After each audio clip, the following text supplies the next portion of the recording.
એ જિંદગી નહીં મોહબ્બત તુમ્હારી, સાંભળજો ખાસ, એ જિંદગી નહીં મોહબ્બત તુમ્હારી. વિદ્યાર્થી મિત્રો, આવર્ત કોષ્ટકની અંદર આવેલા તત્વોને યાદ રાખવા માટેની શોર્ટ ટ્રેક તમને આજના વિડીયોની અંદર હું આપવાનો છું. તો વિદ્યાર્થી મિત્રો, આ છે આપણું પિરિયોડિક ટેબલ આવર્ત કોષ્ટક, જેની અંદર તમને ખબર છે સમૂહ 1 અને 2 એસ વિભાગના તત્વો કહેવાય. ત્યાર પછી 13 થી 18 જે છે પી વિભાગના તત્વો, અહીંયા વચ્ચે જે તત્વો આપેલા છે ડી વિભાગના તત્વો, અને અહીંયા નીચે જે બે આડી લાઈન છે લેન્થેનોઇડ અને એક્ટિનોઇડ શ્રેણી, એ છે એફ વિભાગના તત્વો. ચાલો યાદ રાખીએ કેવી રીતે આ તત્વોને લાઈનમાં યાદ રાખી શકાય, તો એની ચાવી તમને આપવાનો છું. તો સૌથી પહેલા સમૂહ નંબર 1, સમૂહ નંબર 1 ના તત્વોને યાદ રાખવા માટેની ટ્રીક મસ્ત મજાની યાદ રાખજો. हमने लिया ना कुछ रब से फ्री, हमने लिया ना कुछ रब से फ्री. समूह नंबर 2 ના તત્વો, બેટો માગે કન્યા સારી બાપ રોવે. શું છે ચાવી? બેટો માગે કન્યા સારી બાપ રોવે. ત્યાર પછી આવી જાવ સમૂહ નંબર 13, બેંગન આલુ ગાજર ઇન થેલી, બેંગન આલુ ગાજર ઇન થેલી, સમૂહ નંબર 13. समूह नंबर 14, काशी गए श्याम प्रभु, काशी गए श्याम प्रभु.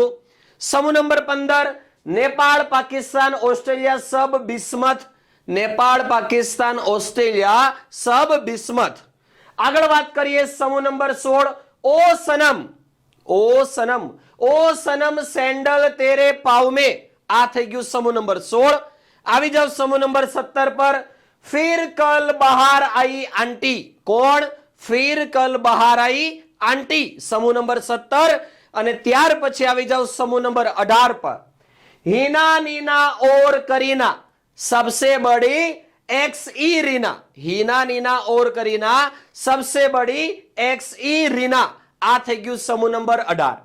હવે આવી જાવ ડી વિભાગના તત્વોની અંદર.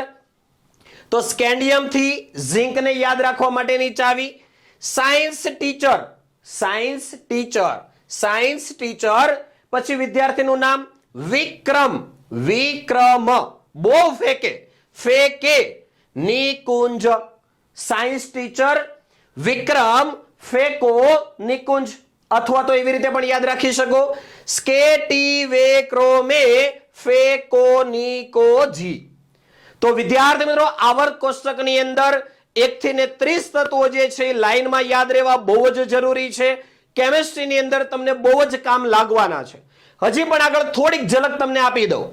એ જિંદગી નહીં મોહબ્બત તુમ્હારી, સાંભળજો ખાસ, એ જિંદગી નહીં મોહબ્બત તુમ્હારી, રો રો કર પુકારેગી આજ ચાંદની. એ જિંદગી નહીં મોહબ્બત તુમ્હારી, રો રો કર પુકારેગી આજ ચાંદની.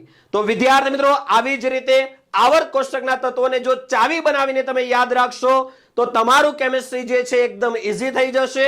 કયું તત્વ કયા વિભાગની અંદર કયા સમૂહની અંદર આવે, એની સંયોજકતા કેટલી, એ પણ તમને આરામથી યાદ રહી જશે. તો આવી જ રીતે કેમિસ્ટ્રીના દરેક કોન્સેપ્ટને ક્લિયર કરવા માટે કેમિસ્ટ્રી બાય નિમેશ યુટ્યુબ ચેનલને સબસ્ક્રાઇબ કરી ઓલ નોટિફિકેશન ઓન કરી દો, અને ડિસ્ક્રિપ્શનમાં આપેલા ટેલિગ્રામ ગ્રુપની અંદર પણ જોડાઈ જાઓ.